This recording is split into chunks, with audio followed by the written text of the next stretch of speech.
Now from New York. Mr. Minister, thank you so much for joining us. It has been a very busy day. From your end, do you hear any talks about a possible ceasefire coming anytime soon? I am convinced the tide is turning. I am convinced the pressure of public opinion is mounting and ceasefire is inevitable. Israel is losing out.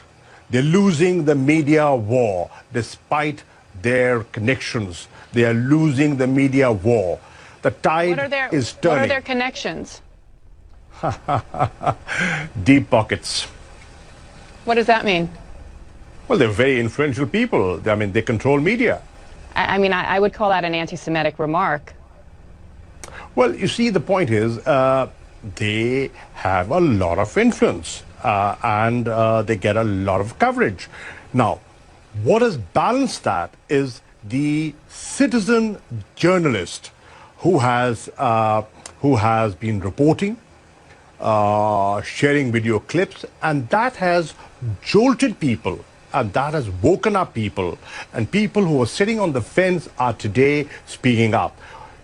Do you see how in different capitals of the world, in London, in Madrid, in Michigan, Chicago, every place from Sydney to the European capitals, people have come out and saying, put an end to this insanity.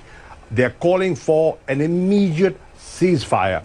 Now, the Security Council has failed in forging a joint statement and coming out with a joint statement and forging a consensus. The General Assembly today is giving a clear message to the Security Council. It is your prime responsibility to ensure peace and security. Please live up to the UN Charter.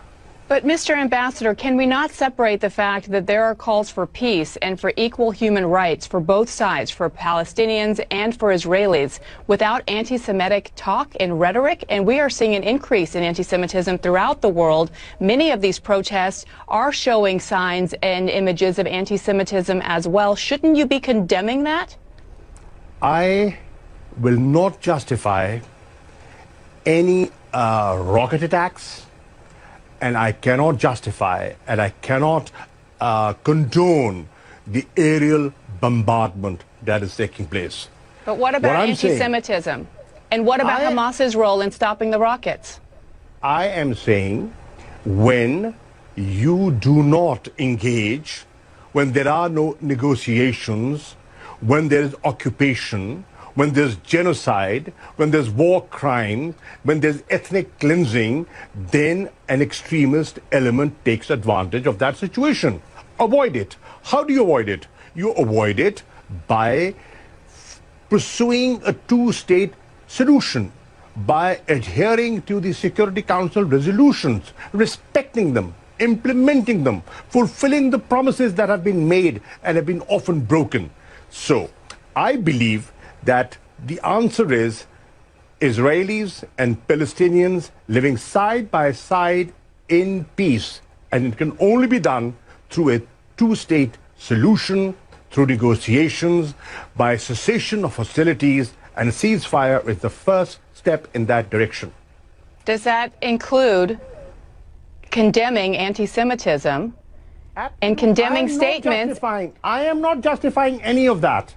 You began this conversation. I am so sorry. There's so many things I want to talk to you about, but I personally am offended as a journalist. You began this conversation by saying that suggesting that Israel has, quote, close friends and powerful friends in the media. That is an anti-Semitic trope.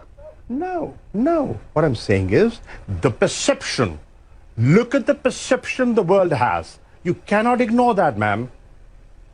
But that's a wrong perception. Could be wrong, but that's the perception. Negate it. Well, negate it. By giving a balanced coverage, negate it. The onus is not on those who are being accused of things that aren't true.